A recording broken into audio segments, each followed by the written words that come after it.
आज 26 जून 2014 गुरुवार का दिवस है और आप सबका हरिहर त्रिकाश्रम में स्वागत है। हम शांभव-उपाय को एक बार पूरी तरह से पढ़ चुके हैं और हम उसका सिंहावलोकन करना है। हमको रिट्रोस्पेक्टिव देखना है कि किस तरीके से हम शांभव-उपाय की हमारी क्या कॉन्सेप्ट है, उसको ब्रॉड कॉन्सेप्ट या हमको मोटे तौर पर कैसी कॉन्सेप्ट बनती है। तो शांभव-उपाय वो उपाय है या सर्वोच्च चेतना में प्रवेश करने की वो विधि है जिसमें साधक को किसी तरह का कोई क्रियाकलाप नहीं करना होता है, वरन अपनी चेतना को ऊंचे स्तर पर ले जाना होता है और उसको उस पर जमी जो काई है उसको साफ करना होता है। हमारी अपनी चेतना सर्वोच्च चेतना से एक है। जैसे एक मटका, उसके अंदर जो स्पेस है वो वल्लभ आप इधर आए, थोड़ा सर्किट। तो अपनी जो चेतना है वो सर्वोच्च चेतना से वैसी ही एक है जैसे एक मटके के अंदर का स्पेस बड़े अंतरिक्ष से एक है। मटके का अस्तित्व जब तक है तब तक हम उसको घटाकाश बोल सकते हैं। तो मटके का अस्तित्व जैसे समाप्त होता है, घटाकाश और महानाकाश के बीच में जो फर्क था वो समाप्त हो जाता है। वही काम हमको उद्यमो भैरवा के रूप में करना होता है। वही उसी का नाम शांभव-उपाय है। बहुत सिंपल सी कॉन्सेप्ट है कि हमको अपनी जो सीमाएं हैं उन सीमाओं के बाहर आना है।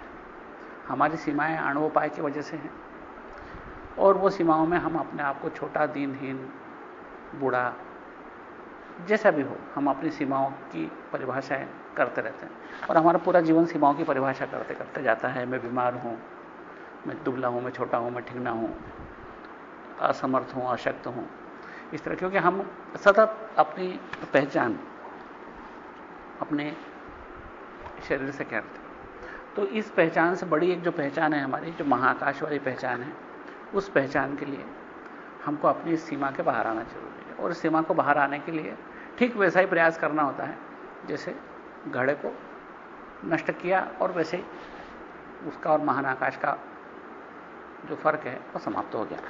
ऐसे ही हम अपने आप को विचारों से मुक्त, धारणाओं से मुक्त, संस्कारों से मुक्त, मान्यताओं से मुक्त, ऐसे इन सभी पाशों से जब मुक्त कर लेते हैं तो हमको अपनी सर्वोच्च चेतना का अनुभव एकाएक होने लगता है। तो इस सर्वोच्च चेतना के अनुभव के लिए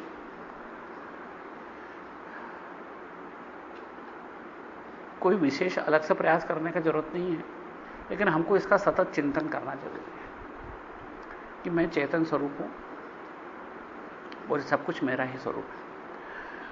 तो इसमें हमने जो आरंभिक रूप से जो सूत्र पढ़े थे उनका हम संक्षेप में वाचन कर लें और उनका अति संक्षेप में उनको पढ़ते चलें ताकि उसका एक रिवीजन हो जाएगा हमारा। हमने सबसे पढ़ा था चैतन्य में आत्मा,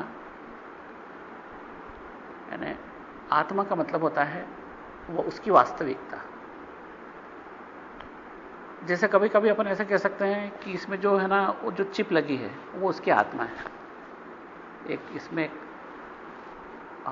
चिप आती है, वो उसकी आत्मा। आत्मा में से इसकी वास्तविकता है, क्योंकि वही जो है उसकी वजह से ये एक मोबाइल है, अन्यथा ये एक प्लास्टिक का टुकड़ा है। ऐसे ही जैसे हम अगर कंप्यूटर लें तो मतलब इसका हार्ड डिस्क इसकी आत्मा है, क्योंकि वही एक चीज है जिसकी वजह से इसमें जो क्वालिटीज हैं उस क्वालिटी का सबसे बड़ा हिस्सा उसकी वजह से।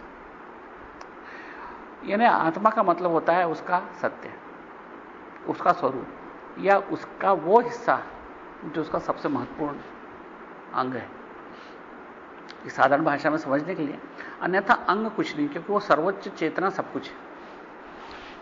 जैसे हम अपने अस्तित्व की बात करें तो हमारे हाथ, पैर, सिर, आंख, मुंह, गर्दन, जबान से लेकर हमारा मन, बुद्धि, अहंकार तक उसी चेतना का अंश है और वही चेतना अपने आप को इन सब रूपों में बदले हुए है। जब इस चीज का एहसास होता है तब हमको समझ में आता है कि वही चैतन्य ही आत्मा है, यानी वही चैतन्य ही आत्मा है। और न केवल मेरी आपकी बल्कि हर वस्तु की, हर विचार की, अंतरिक्ष की, समय की और किसी भी कल्पना की या कोई कल्पनातीत वस्तु की, यानी वो सत्य है हर किसी का। क्षेमराज जी ने उसको थोड़ा सा उल्टी तरह से समझाया था। कहा था कि यहां पर आत्मा मतलब रूप, काहे का रूप, कोई सा भी रूप। इसको इस तरीके से कह सकते हैं क्षेमराज जी की बात को अपन, कि जितने भी गहने हैं वो सोना है। जितने भी गहने हैं ना, जितने भी रूप हैं, उन सब में उन गहनों की आत्मा सोना है। वो स्वर्ण ही है जिसकी वजह से ये गहने अपना स्वरूप लिए हुए हैं। वैसे हम कह सकते हैं हर रूप चैतन्य है, चाहे वो इंसान का रूप हो, उस कुर्सी का रूप हो, पहाड़ का रूप हो, अंतरिक्ष का रूप हो, चाहे सूर्य चंद्र का रूप हो। तो जितने भी हमको नाम रूपात्मक जगत है, जो कुछ संसार हमको दिखाई देता है, वो मात्र चैतन्य है और उसी सर्वोच्च चैतन्य उसका सत्य है। तो क्षेमराज जी ने उसको थोड़ा सा उल्टे तरीके से समझाया था कि आत्मा मतलब रूप, और चूंकि ये नहीं बताया कि काहे का रूप है ना, जनरलाइज जितने रूप भिन्न भिन्न रूप, वो सभी चैतन्य के स्वरूप है। दोनों तरह से एक ही बात समझ में आती है कि संसार में जो कुछ दिखाई दे रहा है या अनुभव में आता है, इन 5 इंद्रियों से जो भी हम ज्ञान ग्रहण करते हैं, वो सब कुछ चैतन्य का ही स्वरूप है, उससे भिन्न और कुछ भी नहीं। इस तरह से हमने सबसे पहला सूत्र पढ़ा था चैतन्य महात्मा, जिसमें हमको अपना कर्तव्य कुछ भी नहीं है, मात्र हमको अपने चैतन्य स्वरूप को उगाड़ना है। इसका हमने एक दूसरा उदाहरण पढ़ा था कि जैसे मिट्टी हटाने से जल अपने आप प्रकट हो जाता है। जल का ना तो हमको आविष्कार करना है, न उसका अनुसंधान करना है, वरन जल अपनी जगह वहां पर था, अब भी है। हमने सिर्फ मिट्टी हटा दी, जल प्रकट हो गया। मटका फोड़ दिया, महान आकाश और घटाकाश एक हो गए। वैसे ही हम अपनी जब मान्यताएं, धारणाएं, विचार, फिलॉसफी, संस्कार, इन सब चीजों के बाहर जब आते हैं, तो हमारी अपनी चेतना सर्वोच्च चेतना से अभिन्न है, इस बात का एहसास हो जाता है। और वही रूप जो आपके आंख के सामने है, शिव स्वरूप दिखाई देने लगता है। इसलिए क्षेमराज जी बोलते थे कि रूप ही आत्मा है, हर रूप आत्मा है, यानी वही सत्य है, और वही सत्य चैतन्य है, और चैतन्य ही हर वस्तु का सत्य है, हर विचार का सत्य है, हर क्रिया का सत्य है, हर कल्पना का सत्य है, हर कल्पनातीत का सत्य है, हर पॉजिटिव का सत्य, हर नेगेटिव का सत्य है। कभी कभी हमको सोचते हैं जो नेगेटिव का सत्य कैसे होगा, पर नेगेटिव भी चूंकि अस्तित्व में है, इसलिए उसका भी सत्य शिव ही है। शिव ही है जो पॉजिटिव में भी है, नेगेटिव में भी है, नेगेटिविटी में भी है ना। उससे जुदा और कुछ है नहीं, जिसकी हम चर्चा कर सकते हैं, जिसको परसीव कर सकते हैं, जिसका अनुभव कर सकते हैं, जिसके बारे में बात कर सकते हैं, वो सब कुछ शिव है। और जिसके बारे में बात नहीं कर सकते, वो भी शिव है। तो इस तरह चैतन्य अपने आप में समग्रता है, समग्रता चैतन्य है, और चैतन्य ही समग्र रूप में है। इसको दोनों तरह से जैसे समझा सकते हैं कि चैतन्य ही समग्र है और समग्र चैतन्य है, उससे जुदा और कुछ चीज है ही नहीं। तो ये सर्वोच्च विचार है, सर्वोच्च धारणा है, सर्वोच्च मान्यता है। इस मान्यता को हृदय में आत्मसात करना ही शाम हो पाए। फिर हम जब ये सब कुछ एक ही है, फिर हम क्यों इस भिन्नता की दुनिया में जी रहे हैं? क्यों ऐसा है कि हमको वो दिखाई नहीं देता जो है? हर गहने में सोना क्यों नहीं दिखाई देता? गहना गहना दिखाई देता और हम कहते हैं सोने का है, तो हमको विश्वास नहीं आता। ऐसे कौन सा रंग चढ़ा हुआ है कि गहना पहचान में नहीं आ रहा है कि सोने का है? तो वो है ज्ञानम बंधन, भिन्नता का ज्ञान बंधन है। भिन्नता का ज्ञान आणोमल पैदा करता है, जब हम मान के चलते हैं कि हम एक सीमित शरीर के अंदर निवास कर रहे हैं और यही शरीर मेरा अपना सत्य है।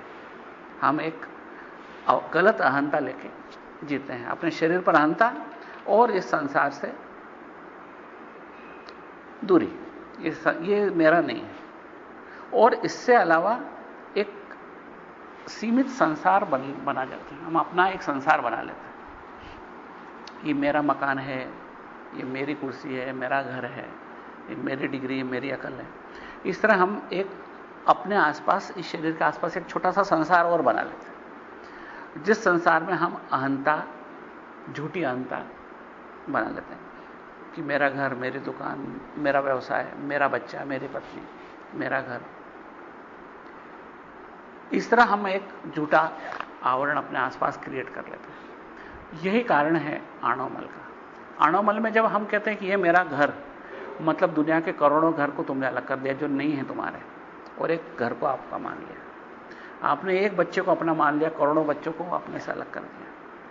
एक चीज को आपने अपनी मान ली, बाकी चीजों को अपने से अलग कर दिया। एक शरीर को अपना मान लिया, बाकी शरीर को अपने से अलग कर दिया। इस तरह आप आणवमल में बहुत छोटे अग्नि से, निकम्मे, कर्महीन, महत्वहीन, अस्तित्वहीन से बन जाते। और यही आणवमल है। आणवमल के दायरे में जब हम कोई भी कार्य करते हैं तो वो हम कर्मफल के भागी बनते हैं। इसी का नाम अगले सूत्र में दिया है योनि वर्ग कला शरीरम।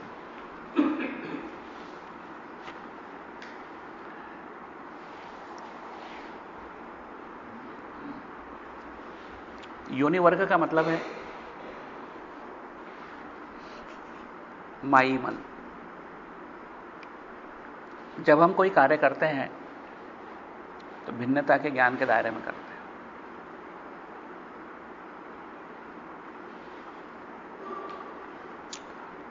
सब कुछ ऐसा दिखाई देता है जैसा ये मेरी कुर्सी है, ये मेरा घर है, मेरा मकान है, ये मेरे लोग हैं, ये पराये लोग हैं।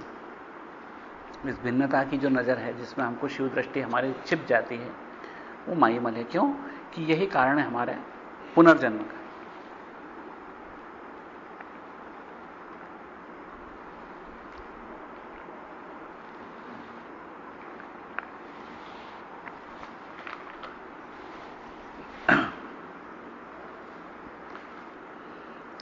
आणवमल में अपने आप को हम सीमित दायरे में समझते हैं।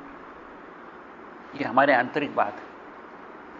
ये हमारे एक शरीर के भीतर होता है, हमारे मन, मस्तिष्क और अहंकार के भीतर होता है। हमारा अहंकार छा जाता है कुछ चीजों पर। यह क्रिया हमारे भीतरी है। माईमल हमारे बाहर है, हमारे नजर में। हमारी नजर बिगड़ी हुई है, एक चश्मा माया का चढ़ा हुआ है। इसलिए दोनों में फर्क है। आणवमल हमारे भीतर है। इसको परमार्थ सार में समझाया गया था, जैसे चावल के ऊपर साल होती, साल पर एक छिलका होता है, वो छिलका माईमल है। और उस चावल के अंदर एक चिपका हुआ एक और उसका कवरेज होता है, एक और कवर होता है जो उससे बहुत बुरी तरह से चिपका, उसको अलग करना संभव नहीं है। जैसे गेहूं को भी लो तो गेहूं के बाले में एक बाहर की तरफ एक छिलका होता है, जिसको हल्के से कोशिश से बाहर अलग किया जा सकता है। लेकिन उसके अंदर भी एक पीले रंग का छिलका होता है जिसको आसानी से अलग नहीं किया जा सकता। वो आणवमल है। आणवमल आपके अस्तित्व के साथ एक मेक हो जाता है, आपके साथ इतना जबरदस्त चिपक जाता है कि उसको छुड़ाना मुश्किल है। जबकि माईमल उसके बाहर का कवरेज है, जो भिन्नता का ज्ञान है। तो दोनों में एक मूल फर्क है। आणवमल आपके भीतर है, माईमल आपकी नजर के बाहर है, आपके संसार में आसपास है। जो आसपास संसार को जिस नजर से आप देखते हो उसमें आप भिन्नता करते हो, वो आपका माईमल है। और कार्ममल, जब भी हम कोई कार्य करते हैं उसमें जब दिव्यता नहीं होती, दिव्यता की कमी होती है, दिव्यता की अनुपस्थिति होती है, तब हम उस कार्य को अपने अहंकार से करते हैं। जैसे इस बीमार को मैंने ठीक कर दिया, इस गरीब को मैंने रोजी रोटी दे दी, इसके अलावा ये मैंने इसका धन चुरा लिया, मैंने इसकी 12 बजा दी, मैंने इसका काम निपटा दिया। इस तरह जब मैं अपने अहंकार से कोई कार्य करता हूं, वो कार्ममल पैदा करता है।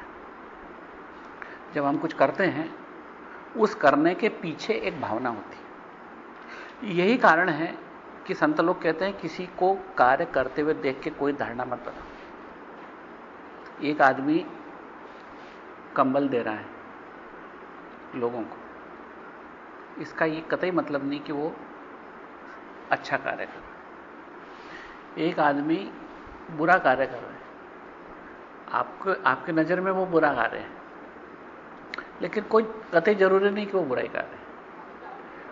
उस कार्य को करने के पीछे की उसकी जो धारणा है वो महत्वपूर्ण है। दिव्यता महत्वपूर्ण है, कार्य का स्वरूप कम महत्वपूर्ण है।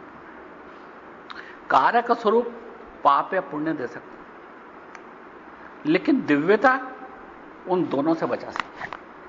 कर्म को हम जितना अच्छा समझेंगे, जीवन में कार्य करने की हमारी क्षमताओं का हम उतना अच्छा उपयोग कर सकते हैं। जब हम कोई भी कार्य करते हैं, उसके पीछे हमारे मन में कभी कभी ये होता है, ये काम मैंने बहुत अच्छा कर दिया, इस काम को मेरे से ज्यादा अच्छा कोई कर नहीं सकता था। कभी कभी हमको अपने ईमानदार होने का गर्व होता है, कभी कभी हमको अपने दक्ष होने का एहसास होता है कि ये काम की दक्षता मेरी बहुत अच्छी। कभी कभी हमको अपने सुंदर होने का एहसास होता है, कभी हमको स्वस्थ होने का एहसास होता है। और उसके बाद में हम कोई कार्य करते हैं तो हम उस अहंकार से करते हैं। हम किसी के सामने खड़े होते हैं कि हम बहुत सुंदर हैं, हमारी हाइट अच्छी है, हमारी आवाज बहुत अच्छी है, हम लोगों से बात बहुत अच्छी तरह कर सकते हैं। इस तरह हम अपनी दक्षताओं को मानकर फिर हम कोई कार्य करते हैं, उसमें दिव्यता खो जाती है। जब हम कोई दान भी करते हैं तो उस दान के साथ भी हमारा अहंकार साथ में जुड़ा होता है, क्योंकि हम उस दान के साथ में उस दान के प्रतिफल की कामना हमारे दबे छुपे अंतर्मन में जरूर होती है, और हमारे मन में यह भावना प्रबल होती है कि कहीं ना कहीं इस सत्कर्म का सदफल होगा। पूजा भी करते हैं तो हमारी पूजा अधिकतर कर्म फल को पैदा करती है। पूजा करने के साथ ही हम मांगना शुरू कर देते हैं। हमारी प्रार्थना नहीं होती है, बल्कि एक मांग पत्र होती है। ये चाहिए, वो चाहिए, ये नहीं है, ये हो जाए, ये कैसा हो गया, ऐसा नहीं होना चाहिए, ऐसा हो जाए। इस तरीके से हमारे में से अधिकतर हम लोगों की प्रार्थनाएं सचमुच में अदिव्य प्रार्थनाएं हैं या लौकिक प्रार्थनाएं हैं, जो प्रार्थना न होके कार्ममल की जनक है। जब हमको शुरू शुरू में गुरुदेव कहते थे कि तुम ईश्वर से जो मांगोगे तुमको मिलेगा, तुमको चाहिए धन मांगो, धन मिलेगा, तुमको चाहे पुत्र मांगो, पुत्र मिलेगा, लेकिन तुम्हारे अकल कहां गई? तुम क्या मांग रहे हो? तुमको अगर थोड़ी अकल है तो वो मांगो जो टिकेगा। तुमने एक लड़का मांगा, बच्चा मांगा, बच्चा आ गया, बुढ़ापे में उसने दुख देना शुरू कर दिया। अब तुम कहोगे बाबा तुमने क्या दे दिया? वो तुमने जो मांगा वही तो दिया। तुमने धन मांगा, धन आ गया, अब सारे रिश्तेदार दुश्मन हो गए, लोग चुरा चुरा के ले गए धन के लिए तुम्हारी जान ले ली, सिर पे लठ मार दिया। अब तुम बोलोगे कि ये क्या दिया? तो तुमने जो मांगा वही तो दिया। सचमुच में सुख, शांति, आंतरिक स्थिरता, इन सब की कोई सांसारिक कीमत हो ही नहीं सकती। इसलिए हम जब मांगे तो मांगते वक्त हम ख्याल रखेंगे हम क्या मांग रहे हैं। इसका विश्व प्रसिद्ध उदाहरण है कि ध्रुव ने इतना बड़ा राज्य मांग लिया कि मेरे को हजारों वर्ष तक मेरे को सर्वोच्च स्थान दे दिया, लेकिन तत्क्षण उसको एहसास हुआ कि मैंने क्या मांग लिया। कुछ भी मांग लो वो टिकेगा कब तक? जब तक ये सृष्टि टिकी है। और सृष्टि शंकर का एक पल है, एक पल तक टिकी है, एक लहर है। उस लहर में तुमको सबसे ऊपर के बिंदु पर बिठा दो तो बिठा देंगे, लेकिन जैसी लहर नीचे बैठेगी उसके बाद में आपका क्या अस्तित्व। इसलिए मांगो क्या, यह सबसे महत्वपूर्ण है। इसलिए प्रार्थना जब हम करें ईश्वर से, तो ईश्वर से एक ही प्रार्थना है जो हमारा दर्शन बोलता है, त्रिक दर्शन बोलता है कि हमें वो दृष्टि दे दे जिस दृष्टि से तू संसार को देखता है। एकमात्र वो प्रार्थना है जो दिव्य प्रार्थना है, जिससे हम वो दृष्टि मांगे जिस दृष्टि से तू संसार को देखता है। जिस तरह से तेरे संसार को दृष्टि को देखता है, उसी दृष्टि वो इसी दृष्टि मेरे को देता है, मैं भी संसार को उसी दृष्टि से देखूं। तो अभिन्नता की दृष्टि से देखता है, तू अपने स्वयं के विकास की तरफ देखता है कि तेरे दृष्टि सृष्टि बनाई है, तो उससे अलग तो सृष्टि का कोई अस्तित्व तो अपने से अलग तो देख ही नहीं सकता। शिव ने सृष्टि बनाई है, तो शिव सृष्टि को किस दृष्टि से देखेगा? अपने स्वयं के विकास की दृष्टि से देखेगा। वैसी दृष्टि मुझे दे दे तो मैं भी इस संसार को उसी दृष्टि से देखूं जिस दृष्टि से। इससे अच्छी कोई प्रार्थना हो ही नहीं सकती। इसके अलावा हमारी कुछ प्रार्थनाएं सामान्य हो सकती हैं, पूरे विश्व के कल्याण की वैदिक प्रार्थना हो सकती है। सर्वे भवन्तु सुखिनः, सर्वे भवन्तु निरामया, सबको सुख मिले, सब सुखी हों। व्यक्तिगत कामनाओं से बेहतर है सार्वजनिक कामनाएं, और सार्वजनिक कामनाओं से भी बेहतर है ईश्वर दृष्टि। इसलिए कार्ममल समझना बहुत जरूरी है। कभी कभी इस बारे में हम में से अधिकतर लोग कंफ्यूज हो जाते हैं, अधिकतर लोग दिग्भ्रम हो जाते हैं, समझ नहीं पाते हैं कि कार्ममल क्या है, हम कैसे करें। अच्छा करते हैं तो मना कर देते ऐसा मत करो, बुरा करते हैं तो बोले बुरा है तो हम करें कैसे। सचमुच में कर्म एक ऐसी चीज है जिसके बगैर हम एक क्षण भी जीवित नहीं रह सकते। हम सांस तो लेते ही हैं, ये भी कर्म है, बोलते हैं ये भी कर्म है, नहीं बोलते हैं ये भी कर्म है, जीते हैं ये भी कर्म है, खाते हैं ये भी कर्म है, रहते हैं ये भी कर्म है। इसलिए बिना कर्म के हमारा जीवन का अस्तित्व है ही नहीं। कर्म हमारे लिए वैसा ही जरूरी है जैसा अस्तित्व। हमारा जब तक अस्तित्व है तब तक कर्म है, लेकिन कर्म महत्वपूर्ण कम है, महत्वपूर्ण है उसके कर्म करने के पीछे की जो भावना, उसके पीछे की जो हमारी सोच, जो उसके पीछे की हमारी जो बोध, वो महत्वपूर्ण है। अगर हमारा बोध सही है तो कर्म करने की दिशा कभी हमको कर्ममल में नहीं धकेलेगी। जब दिव्यता से हम कोई कार्य करते हैं, कर्ममल के कीचड़ में नहीं फंसते। अर्जुन ने युद्ध किया, युद्ध में हत्याएं हुई, लेकिन वो कर्ममल से मुक्त था। क्यों? कि उसने हत्या के लिए हत्या नहीं की, किसी की जान लेके उसको कोई आनंद नहीं आ रहा था, न उसकी जान न लेने में कोई रुचि थी। उसकी रुचि थी अपने क्षत्रिय धर्म का निर्वाह करना, अपनी मातृभूमि की रक्षा करना और आतताइयों से उस मातृभूमि को दूर करना। यह उसका दिव्य कार्य था, क्योंकि उसको नैसर्गिक रूप से यह कार्य मिला था और उसको इस नैसर्गिक कार्य को संपन्न करने की जिम्मेदारी थी। न करता तो कर्ममल का भागी बनता। ये कितना अच्छा उदाहरण है कि जहां हमको ऐसा लगता है हत्या न करने से कर्ममल होता है, लेकिन हत्या करने से दिव्यता है। वहां हत्या के लिए नहीं की गई, वहां उन्होंने अपने रिश्तेदारों की हत्या की, लेकिन हत्या के निमित्त नहीं की। उसने जमीन के निमित्त की, लेकिन फिर भी उस जमीन को व्यक्तिगत जमीन के लिए नहीं की, उसने उस मातृभूमि की रक्षा के लिए की। इसलिए उसका सार्वजनिक रुचि थी और उसकी दिव्य जिम्मेदारी थी, उसमें उसकी व्यक्तिगत कोई रुचि नहीं थी। व्यक्तिगत रुचि होती तो राजा बन के बैठता, लेकिन जैसे ही वो सभी जमीन मिली, परीक्षित को राज्य देकर रवाना हो गया। क्या हमको संन्यास लेना, लेकिन संन्यास पहले भी ले सकते थे, लेने को राजी थे। तब कृष्ण ने मना किया, नहीं संन्यास अभी नहीं। परीक्षित अभिमन्यु का लड़का, उत्तरा का पुत्र, जिसकी रक्षा कृष्ण ने की थी, ब्रह्मास्त्र चलाया था अश्वत्थामा ने, तो उसकी ब्रह्मास्त्र से रक्षा की थी। वो जो गर्भ में ही था उस समय, अन्य सबको तो मार दिया था, पूरा वंश खत्म हो जाता, लेकिन एक ही परीक्षित की रक्षा की थी। और परीक्षित ही वो था जो कलियुग का पहला राजा था, कलियुग का पहला राजा था। हाँ? और परीक्षित ने ही सबसे पहले भागवत कथा सुनी थी, और वो सुनने की जगह थी शुकताल, उत्तर प्रदेश में, लखनऊ के पास। शुकताल में आज भी भागवत लगातार होती है, दुनिया भर के लोग जाते हैं भागवत सुनने, क्योंकि कलयुग आते ही मति भ्रम हो गई थी। उसने एक सांप को एक साधु के गले में लपेट दिया था। जब उसने मांगा कि मुझे पानी पिला, जंगल में भटक गया था, शिकार कर रहा था, प्यास जोर की लगी थी, साधु की कुटिया मिली, साधु के पास गया, साधु ध्यान मग्न था, उन्होंने कहा पानी दो। जब उसने इनकार किया तो उसको घमंड हो गया कि मैं राजा हूं और मेरे को पानी तक नहीं मिला रहा है ये। उन्हें एक मरा हुआ सांप दिखा तो उसको उठा के उसके गले में बांध दिया। और जैसे वो एक कर्म किया, उस साधु का पुत्र जो बाहर खेल रहा था, उसने देखा, उसको श्राप दे दिया, आज से 7वें दिन तेरे को तक्षक सांप काट खाएगा, 7 दिन की मोहलत तेरी जिंदगी की, तेरे को जो करना हो। उसके बाद में लाख उसने कोशिश की कि श्राप से मुक्त हो जाऊं, लेकिन वो निष्पाप बालक के श्राप से मुक्त नहीं हो सका। अंत में उसको ये बुद्धि हुई, सद्बुद्धि आई कि निश्चित रूप से मैंने गलत काम किया, लेकिन 7 दिन पर्याप्त है मेरे को अपने इस जीवन को सुधारने के लिए।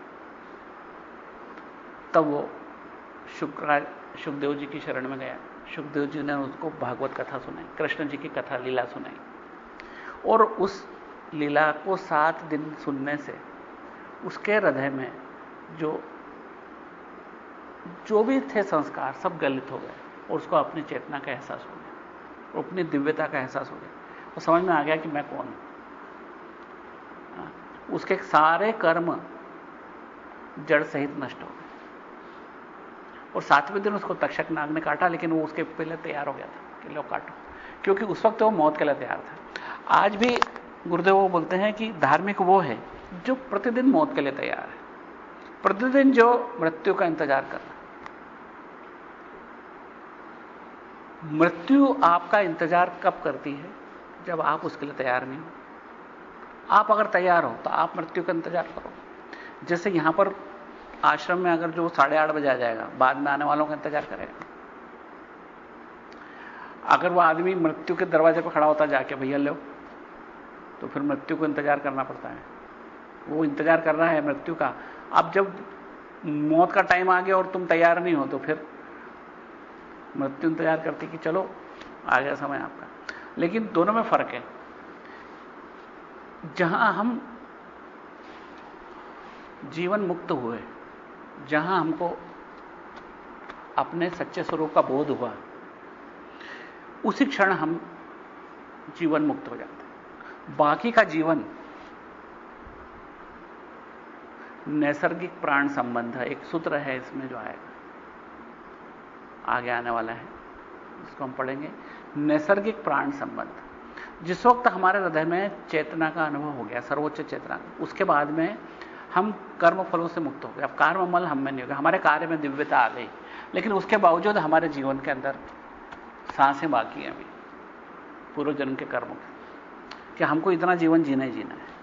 हमको 60 की उम्र में समझ में आ गई बात, किसी को 40 की उम्र में समझ में आ गई, किसी को 25 में समझ में आ गई, लेकिन उसकी जिंदगी अगर 80 वर्ष की, तो बाकी का जीवन उसको काटना ही। तो उस बाकी के जीवन में उसको कर्मफल नहीं होता। क्यों नहीं होता? क्योंकि वो उसका हर कार्य दिव्य हो जाता है। जैसे ही उसको आत्मा के स्तर पर जीता है, उसका हर कार्य दिव्य हो जाता है। वो दिव्यता से जीता है, और कर्ममल उसका कुछ भी नहीं बिगाड़ पाता। तो वही है जीवन मुक्त, और वही मृत्यु का इंतजार करता है, क्योंकि वो जानता है कि अब मेरे को सांसें गिनना है। आज आती हुआ आज आ जाए, कल आ रहा हूं कल आ जाए, 10 साल बाद आ रहा हूं 10 साल बाद है, उसकी मर्जी। मैं आज तैयार हूं। और वही व्यक्ति तैयार है जिसने अपने सच्चे स्वरूप को समझ लिया, हु इज सेल्फ रियलाइज्ड, जिसने अपने आप का सच्चा स्वरूप समझ लिया। वो व्यक्ति मृत्यु के लिए हर क्षण तैयार है। तो सचमुच में आध्यात्म का मतलब होता है इंसान को मृत्यु के लिए तैयार करना। जब वो मृत्यु के लिए पूरी तरह से तैयार है, तभी वो आध्यात्मिक है। जब वो मृत्यु से डरता है, भागता है, उसको आगे धकाने की कोशिश करता है, तो निश्चित रूप से आध्यात्म भी उससे दूर है। जब हृदय के अंदर सच्चा बोध जाग जाता है, फिर मृत्यु का भय समाप्त हो। तो कर्ममल वो है जो जब तक हमारे हृदय में सच्चा बोध नहीं आता, तब तक हम दिव्यता से कोई कार्य नहीं कर पाते। और जब हम कार्य कोई करते हैं, उसमें जब भी अहंता होती है, काम मैंने कर दिया, मेरे द्वारा संपन्न हो गया, तब वो कर्मफल का भागी होता है। उस कर्मफल को कुछ उस जीवन में, कुछ अगले जीवन में, कुछ उसके अगले जीवन में, कुछ 100 जन्म बाद, कुछ 10 जन्म बाद उसको भुगतना ही है। कर्म ऐसा है जो ऐसे बीज पैदा करता है, जिस बीज से फिर वृक्ष लगता है, उससे फिर लाखों बीज पैदा होते हैं, उससे फिर लाखों वृक्ष लगते हैं। यही हमारे जीवन की कथा है कि हम एक काम अच्छा किया हमने, लेकिन अच्छा करने की भावना से कि मैंने अच्छा किया, इस बीमार को मैंने अच्छा कर दिया, अन्यथा मर जाता। अब मेरे सत्कार्य के लिए मुझे फिर एक धनिक के रूप में जन्म हो गया। अब उस धनिक जीवन में मुझसे कई सत्कार्य होंगे और कई दुष्कर्म भी होंगे, और उन सत्कर्मों और दुष्कर्मों को भोगने के लिए मुझे हो सकता है और अगले और 100-200 जन्म लेना। इस तरह इस जीवन की चक्की का नाश नहीं होता। अच्छा, आज हम कहां खड़े हैं हमको नहीं मालूम। कितने जन्म के पाप हम भोग चुके हैं, पुण्य भोग चुके हैं, और कितने बाकी हैं, और इसी जन्म के कितने बाकी हैं भी हमको नहीं मालूम। हम ऐसे दलदल में खड़े हैं जहां पर ढेर सारे भोग चुके हैं, ढेर सारे भोगना बाकी हैं, और ढेर सारे हम रोज करे चले जा रहे हैं, उसमें भी एडिशन होता ही चला जा रहा है। जिनको जैसे इस प्रकार से जैसे पेंडिंग वर्क बढ़ते चला जाता है, इसी प्रकार की ये हमारा सब पेंडिंग वर्क है कि हमको इतने इतने कर्मों के फल भोगना ही है, भोगना ही है, भोगना ही। ये सारा पेंडिंग वर्क होता ही चला जाता है। हम ऐसे दलदल में फंसे हुए जहां से निकलना मुश्किल है, क्योंकि जितना निकलने की कोशिश करते नए कर्म हो जाते हैं। क्या इससे निकलना असंभव है? बिल्कुल भी नहीं। गीता हो, उपनिषद हो, ब्रह्मसूत्र हो, सभी एक मत से कहते हैं कि जैसे ही तुम्हें अपनी सर्वोच्च चेतना के स्वरूप का भान होता है, आपके कई जन्मों के वो कर्म जो अब तक फलित नहीं हुए हैं, जिनके फल आपने अभी तक नहीं भोगे, वो बीज सहित नष्ट हो जाते हैं। और नष्ट ऐसे होते हैं जैसे धधकती हुई आग में रुई का फोया डालते हैं, उसको आप फिर से नहीं खोज सकते, आप उस रुई के फोए, इस तरीके से वो नष्ट हो जाते हैं। और यही बात उपनिषद भी बोलती है कि ब्रह्म ज्ञान की अग्नि में आपके समस्त कर्म नष्ट, क्योंकि हमने पता नहीं हजारों जन्मों में क्या क्या कर्म किए हैं, उनमें से कुछ एक छोटा सा हिस्सा प्रारब्ध के रूप में आज वर्तमान में आपके सामने है, जिसका कुछ हिस्सा हम भोग चुके हैं, कुछ पता नहीं हमको बुढ़ापे में क्या भोगना है। लेकिन उसके अलावा हमारे लाइब्रेरी में क्या क्या रखा हमको यही नहीं मालूम, कि हमारा बहुत बड़ा भंडार है कर्मों का, जिस कर्मों के भंडार को अगर आग लगानी है तो एक ही अग्नि है जिससे कर्मों के सारे बीज, सारी लाइब्रेरी नष्ट हो जाएगी, और वह है हमारी सर्वोच्च चेतना की अग्नि, सुप्रीम गॉड कॉन्शियसनेस की अग्नि, ज्ञान की अग्नि। और यही कारण है कि हम उस ज्ञान मार्ग की वकालत करते हैं। तो कर्म फल एक ऐसी चीज है जो उससे हम आसानी से बाहर नहीं निकल सकते। बिना ज्ञान के कर्म फल से मुक्त होना मुश्किल है। क्यों? कि कर्म से कर्म होते ही चले जाते हैं, कर्म से कर्म होते ही चले जाते हैं। कर्म कैसा है? रक्त बीज की तरह, जैसे हमने उसमें पढ़ा था चंडी पाठ में कि एक राक्षस था, प्रतीक स्वरूप है वो बात भी, कि उसको जब मां नष्ट करती थी तो उसके ढेर सारे रक्त की बूंदें नीचे गिरती, तो हर बूंद से एक नया राक्षस पैदा हो जाता। उनको फटाफट सबको नष्ट करती थी तो हर एक में से और बूंदें गिरती थी और वो फिर नया राक्षस पैदा हो, तो राक्षसों की सेना पैदा हो गई। एक ही राक्षस से, वो रक्त बीज था उस राक्षस का नाम। यही है कर्म। एक कर्म से कई और कई कर्मों से कर्मों का जखीरा खड़ा हो जाता है। यह बिल्कुल सत्य है। आप कभी गहराई से सोचो तो समझ में आ जाएगी बात, कि अगर एक अच्छा कर्म करा और उससे अच्छा भी जन्म मिल गया तो उस अच्छे जन्म में भगवान जाने क्या क्या हो जाएगा हमसे, और फिर अच्छे जन्म के अहंकार में तो भगवान जाने बुरे कर्म कितने हो जाएंगे हमसे, और उन फिर बुरे और अच्छे कर्मों को भोगने के लिए अलग अलग न जाने कितने जन्म लेना पड़ेगा। इस तरह हम उन जन्मों से जन्म से जन्म, उन सब के बीच में ऐसी जगह खड़े हैं जहां आज हम उन सब से मुक्त हो सकते हैं। एक ऐसे चौराहे पर खड़े हैं जहां अपनी दिशा बदल सकते हैं। हम उस घट्टी से, चक्की से बाहर आ सकते हैं, क्योंकि पूरे चक्र में बहुत मुश्किल से एक ऐसे बिंदु पर खड़े हैं जहां से बाहर जाने का रास्ता है। इतना बड़ा चक्र है, इतना बड़ा चक्र है, इतना बड़ा चक्र है कि उसके चक्र का चक्र लगाते लगाते लगाते लगाते हमको हजारों बरस बीत जाते हैं, और उस बिंदु पर आए, और उस बिंदु से अगर फिर से आगे बढ़ गए तो वापस उस बिंदु पर आने में फिर हजारों बरस लग जाएंगे। हम लोगों को यह बात बहुत गहराई से समझ में आ जाना चाहिए। जिसको समझ में आ जाती वही इंसान है, अन्यथा इंसान गलती से बन गया है। क्योंकि सचमुच में इंसान होने का एक ही मकसद है कि हम उस बिंदु पर खड़े हैं जहां से उस चक्र से बाहर आ सकते, अन्यथा उस चक्र में फिर से अगर चले गए तो फिर क्यों बने इंसान। क्या फायदा मिला इंसान बन के? फिर उसी जगह जाना था तो फिर छिपकली भी जाती उसी जगह, कुत्ता भी जाता उसी जगह, गधा भी जाता उसी जगह, फिर तुम्हारे को क्या फायदा मिल गया? एक विवेक शक्ति दी, उसका अनुपयोग कर दिया। यानी ये तो ऐसा हुआ कि यात्रा में गए, भूखे प्यासे वापस आ गए और 1000 रुपए जेब में वापस ले आए, खाना नहीं खाया और आके मर गए। तो फिर तुम्हारे को वो धन दिया था किस काम का? हमको एक विवेक नाम का धन दिया, जिस धन के द्वारा हम उपयोग करके हम इस भयंकर दुष्चक्र से बाहर आ सकते। कर्मों के फल को भोगते भोगते भोगते भोगते हजारों बरस बीत गए। अब वो समय आ गया है कि जब उनमें आग लगा सकते हैं। अब नहीं भोगना, इनकार कर सकते हैं कि मेरे को अब कर्म फल नहीं भोगना। इसलिए शंकराचार्य जी बोलते थे कि एक साधन चतुष्टय है, जिसके अपन एक बार अपने बात भी करी थी कि हम एक बार चर्चा करेंगे उस पर, कि 4 बातें अपने जहन में रख लो, 4 बातें दीवार पे लिख लो कि मेरे को अब कर्म फल भुगतने की इच्छा नहीं। उनमें से एक सबसे इंपॉर्टेंट बात है, बस दीवार पे लिख लो कि मेरे को अब कर्म फल नहीं भुगतना। कोई अच्छे कर्म का कोई अच्छा फल भी नहीं लेना। मैंने कोई सत्कर्म किया तो माफ करना, मेरे को उसका कोई फल नहीं चाहिए।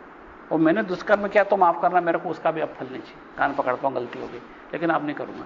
लेकिन मेरे को सत्कर्म का भी फल नहीं चाहिए, दुष्कर्म का भी फल नहीं चाहिए, मेरे को कोई फल नहीं चाहिए।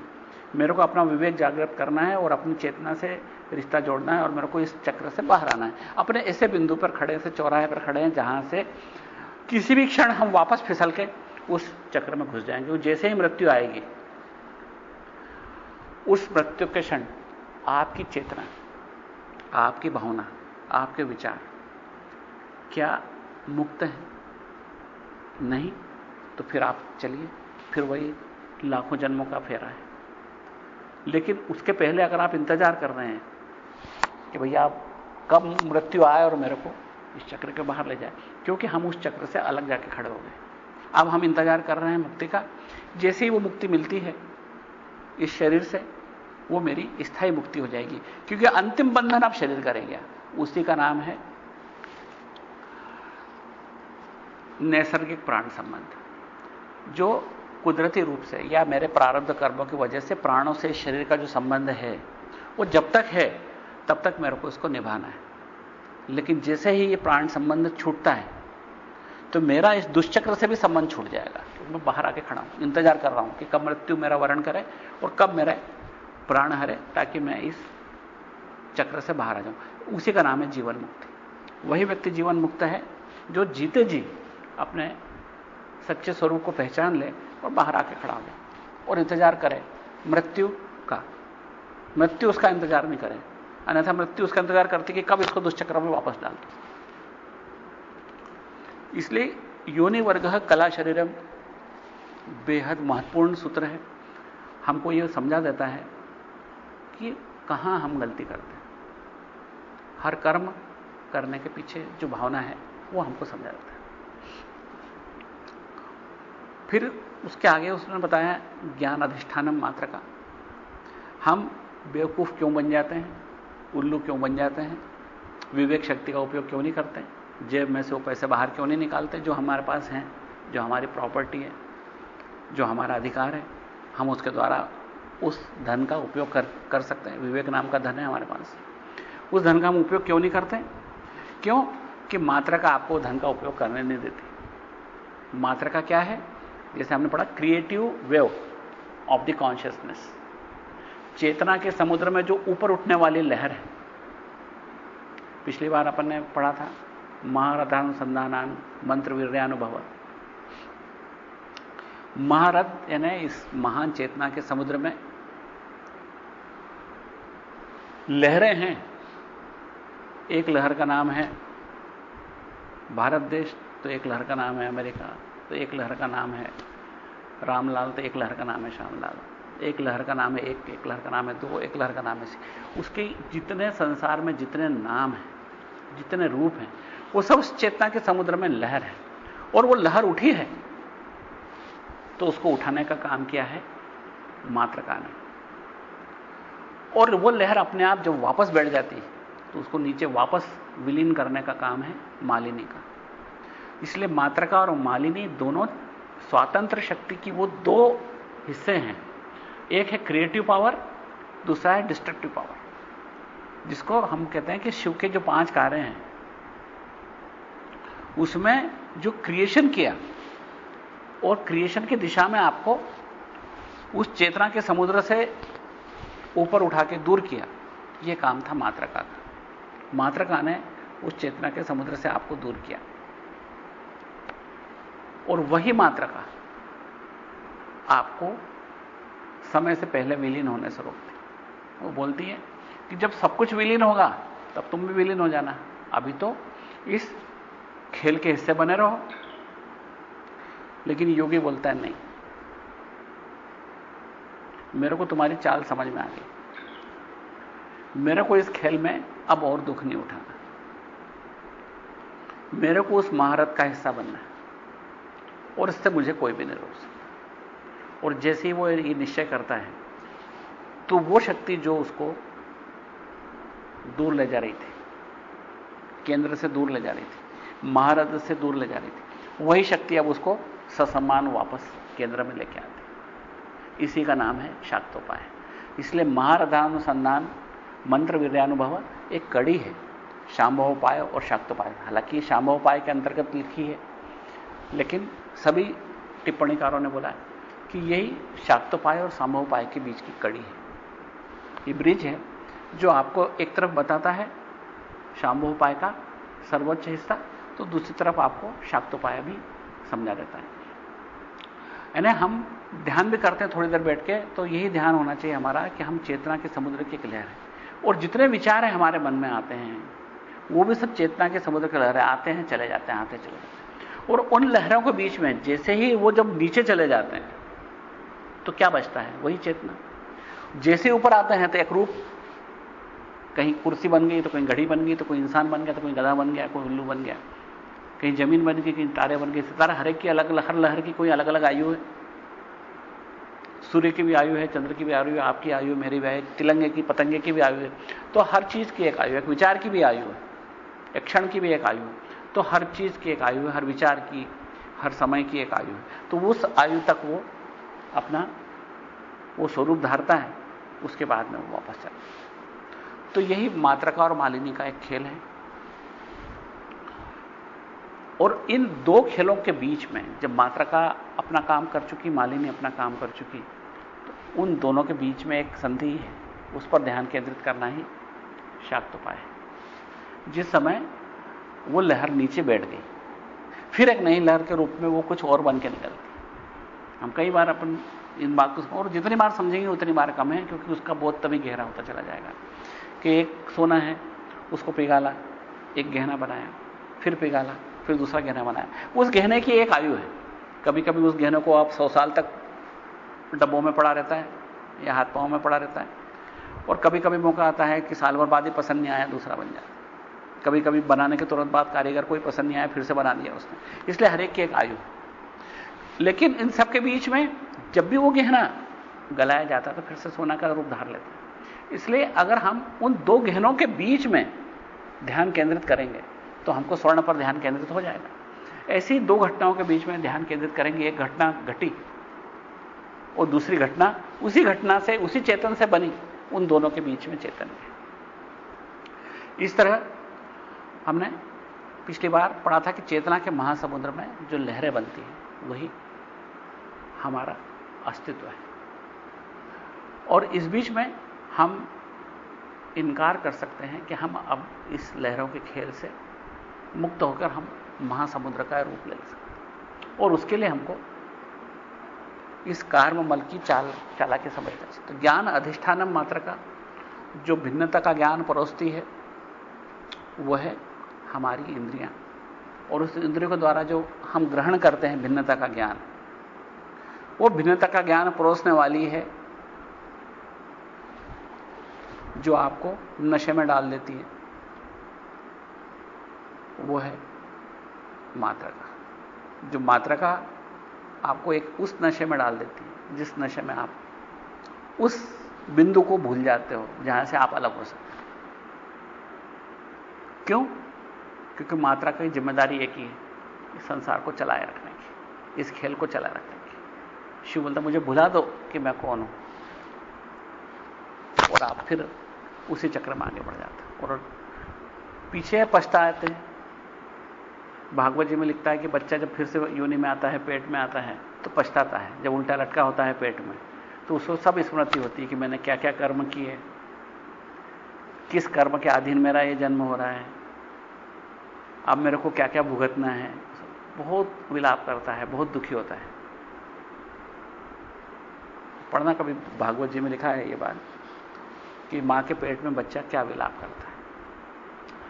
पूरे समय विलाप करता है कि मैंने क्या क्या कर्म, उसके उस वक्त पूरी स्मृति होती है, उसके कई जन्मों की स्मृति होती है, उसके मेरे क्या क्या कर्म थे, क्या क्या भुगतने बाकी हैं और इस जन्म में क्या क्या भुगतूंगा, मां के पेट से बाहर आते क्या भुगतूंगा। वो सारी स्मृति जन्म के साथ समाप्त होती और उसके बाद में वो भोग शुरू हो जाता है। ये मातृका का खेल है, ज्ञान अधिष्ठानम मातृका। तो भिन्नता का ज्ञान परोसती है मातृका। आपके सिर पर डंडा लेके खड़ी रहती है अज्ञाता माता और वो आपको सदा आपकी मुक्ति का मार्ग रोकती है। अगला सूत्र है कि क्या हम इससे मुक्त हो सकते हैं? अगर हमको क्षण भर में मुक्त होना है, अगर हमें उतनी योग्यता है, उद्यमो भैरवा, हम यहीं क्षण भर में बैठे बैठे अपनी चेतना के आवरण को हटा दें, तोड़ दें, विस्फोट कर दें, हटा दें सब कुछ, मान्यताएं, धारणाएं, विचार, आस्थाएं, सब कुछ हटा दें, मोह के सारे बंधन तोड़ दें और क्षण भर में हमारी चेतना प्रकट हो सकती है। उस चेतना के प्राकट्य को बोलते हैं उद्यमो भैरव। उद्यम का मतलब होता है एकाएक प्रकट होना, इरप्शन। जैसे जमीन में से जल का स्रोत फूट पड़ता है, इस तरह उद्यम का मतलब होता है एकाएक पैदा हो जाना, एकाएक इरप्ट हो जाना, एकाएक फूट पड़ना। और क्या फूट पड़ता है? भैरव स्वरूप। भैरव स्वरूप क्या है? भैरव स्वरूप वो है, वो दृष्टि है जिस दृष्टि से शिव संसार को देखता है। भैरव स्वरूप वही है, भैरव भाव वही है, भैरव मुद्रा वही है। भैरव मुद्रा का प्रयास करना है तो हमने इसी में पढ़ा है कि आप अपने आप को अपने केंद्र में स्थापित कर लो और इस शरीर को कार्य करते हुए देखो। हम स्थिर हैं इस केंद्र में और इस शरीर को कार्य करते देख रहे हैं। ये बोल भी रहा है, रो भी रहा है, हंस भी रहा है, खा भी रहा है, बीमार भी पड़ रहा है, लोगों से बातें कर रहा है, संसार के काम कर रहा है। सब करो, कुछ रोक नहीं है, लेकिन वो केंद्र में बैठ के इस सब नाटक को होते देख रहा है। और इसी का नाम है भैरव मुद्रा। तो उद्यम भैरव का मतलब होता है कि एकाएक वो भैरव भाव प्रकट हो जाए, एकाएक आपको सब समझ में आने लग जाए ये सब कुछ क्या है, संसार मेरा ही विकास है, ये बात उसको समझ में आ जाए। तो एकाएक जब समझ में आती है, उसका नाम है उद्यम भैरव। उसके लिए अपनी चेतना को एकाएक तीर की तरह ऊपर उठाया जाता है। पूर्ण प्रयास से जब हम अपनी चेतना को ऊपर उठाते हैं तो इसका नाम है एक्टिव मेडिटेशन या सक्रिय ध्यान। सक्रिय ध्यान में हमारी कंसंट्रेशन का जो पैनापन है वो महत्वपूर्ण है। जो हमारे सभी गुरुदेव बोलते हैं, उसके अंदर आपके कंसंट्रेशन में एक पैनापन होना चाहिए, कि आपकी दृष्टि के अंदर एक पैनापन होना जरूरी है। जो आप एक कण को भी देखो तो उसमें आपको पूरा ब्रह्मांड दिखाई देने लग जाएगा। अगर हमें यह योग्यता नहीं है तो हमको शाक्तोपाय के सारे तरीके से फिर हमको यहां तक आना पड़ेगा, तब उद्यम। लेकिन अंतिम रूप से यही है, अंतिम मुक्ति उद्यमो भैरव से ही है, भैरव भाव पैदा होने से ही है।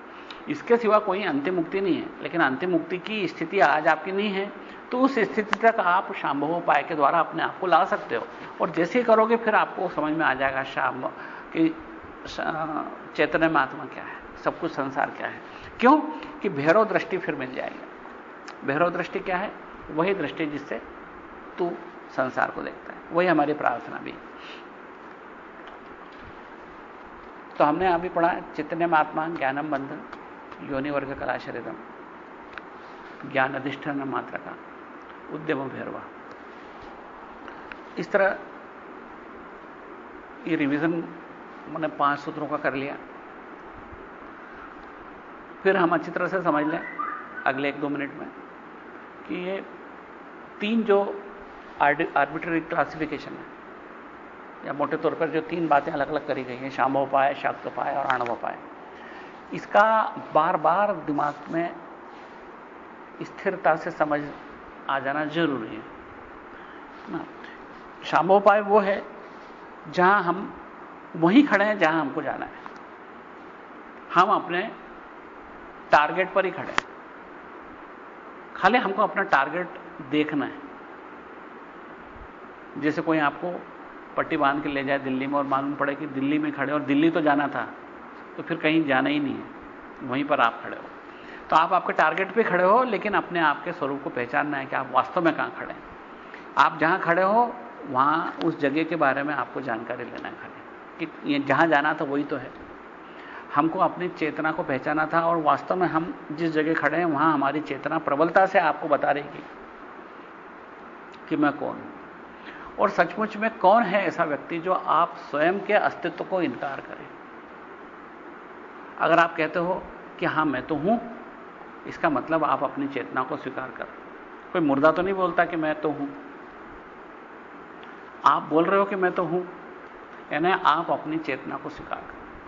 और यही चेतना वो घटाकाश की तरह छोटी सी छिपी हुई आणोपाय के कारण छोटे से क्षेत्र में सीमित सी, लेकिन वही महान आकाश का हिस्सा है।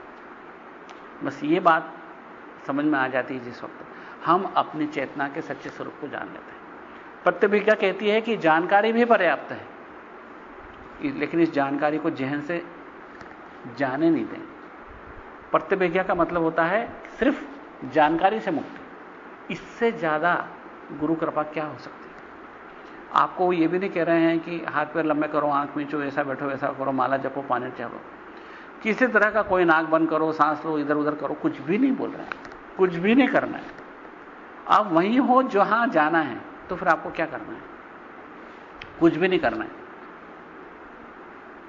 इससे बड़ी क्या कृपा हो सकती है। लेकिन प्रतिभिज्ञा के बाद हम अपने दिमाग को साफ तो कर लें कि शिव शक्ति ने मिलकर सदाशिव रूप लिया, सदाशिव से ईश्वर से शुद्ध विद्या, वहां माया स्वतंत्र शक्ति से माया आई, माया ने अपना जाल फैलाया, कला विद्या राग काल नियति हमारे आंखों के सामने बांधी, जीव बना, जीव चेतना बनी, उसको हमने नाम दिया पुरुष, बाकी जो कुछ बना वो प्रकृति। हम लोगों को प्रकृति से इंटरेक्शन करने के लिए क्या दिया उसने? हमारे कर्मेंद्रियां दिए जिससे हम कुछ कर सके, ज्ञानेंद्रिय जिससे हम जो कुछ करें उसका परिणामों को जांच सके।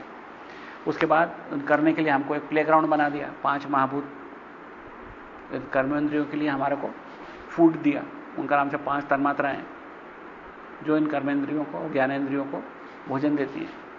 आंख को भोजन देता है रूप, कान को भोजन देता है शब्द, जीवान को भोजन देता है रस, चमड़ी को भोजन देता है स्पर्श। तो ये 5 तन्मात्राएं, तो 5 कर्मेंद्रियां, 5 ज्ञानेंद्रियां, 5 महाभूत, 5 तन्मात्राएं। इस तरह 20 हो गए। मन बुद्धि अहंकार जो हमारा इंटरनल सेंट्रल प्रोसेसिंग यूनिट है, जो जितनी जानकारी आती है इधर से उधर से उधर से, वो मन उसको सेंट्रली प्रोसेस करता है और डायरेक्ट करता है हमारी कर्मेंद्रियों को और ज्ञानेंद्रियों को कि आगे क्या करना है। ठीक वैसे ही जैसे एक सेंट्रल प्रोसेसिंग यूनिट कंप्यूटर के अंदर आगे की एक्शन को डायरेक्ट करता है, जो डाटा उसको मिलते हैं उस डाटा के आधार पर वो एक्शन तय करता है। तो इस तरीके से हमको मन बुद्धि अहंकार हमारा एक सीपीयू है और यही 36 तत्व हैं। जब हमको ये समझ में आ जाता है कि यही 36 तत्व हैं जो हमारा वास्तविक स्वरूप है, तो ये प्रतिभिज्ञा ही मुक्ति है। इस प्रतिभिज्ञा कुल और क्रम 3 मुक्ति के तरीके हैं काश्मीर शिव दर्शन में। तो प्रतिभिज्ञा में ज्ञान ही पर्याप्त है और कुल में आपको हर कण में ईश्वर देखे और ईश्वर में हर कण दिखे। अगर ईश्वर की मूर्ति भी देखो तो उसमें सारा ब्रह्मांड दिखे और एक रेत का कण भी हो तो उसमें आपको सारा ब्रह्मांड दिखे। क्यों? कि कोई फर्क है नहीं। ये एकाएक, कुल का मतलब होता है टोटल, टोटल का मतलब होता है इन टोटलिटी आपको ईश्वर के दर्शन हो, समग्रता से ईश्वर का दर्शन हो सब जगह, तो वो मुक्ति है। और तीसरा है क्रम, यानी क्रमबद्ध विकास हो आपकी चेतना का। उसमें समय की जरूरत है, उसके अंदर जो कुछ हम देखते हैं उस पर चिंतन करने की जरूरत है कि कुर्सी है, वो कुर्सी का वास्तविक स्वरूप क्या है, मैं अलग हूं, ये कुर्सी अलग है, कुर्सी से मैं कुछ भी जुड़ा नहीं हूं, फिर भी ये मेरी अपनी सी क्यों लगती है। ये चिंतन आपको मुक्त कर सकता है, इसका नाम है क्रम। इसलिए प्रत्यभिज्ञा, कुल, क्रम, ऐसे 3 विधियां हैं इसमें। प्रत्यभिज्ञा मात्र ज्ञान के द्वारा, इसलिए शांभव पाए सबसे आसान है और सबसे कठिन। सबसे आसान इसलिए कि आपको इसके लिए किसी तरह का कोई प्रयास नहीं करना है, कोई एक्शन नहीं लेना है। और सबसे कठिन इसलिए कि इसमें आपकी नजर का जबरदस्त पैनापन होना जरूरी है। तो अपन इन सूत्रों को और आगे एक बार, जैसे सबकी इच्छा थी कि अपन एक बार रिवाइज करेंगे। अपन चाहते थे कि 11 सूत्र तक कर लें, लेकिन समय इतना है नहीं, और चूंकि अपन इस मोह से भी छूट नहीं पाते हैं कि जिस चीज को समझ रहे हैं उसको ठीक से समझ के आगे बढ़े इसलिए हो सकता है कि 1-2 हफ्ते ज्यादा लगे, लेकिन निश्चित रूप से उन्हीं सूत्रों को जब फिर से पढ़ते हैं तो कुछ न कुछ नया बोध जरूर मिलता है। इसलिए हमने आज 5 सूत्रों को ही पढ़ा। अगली बार 6ठे सूत्र से हम फिर शुरू करेंगे।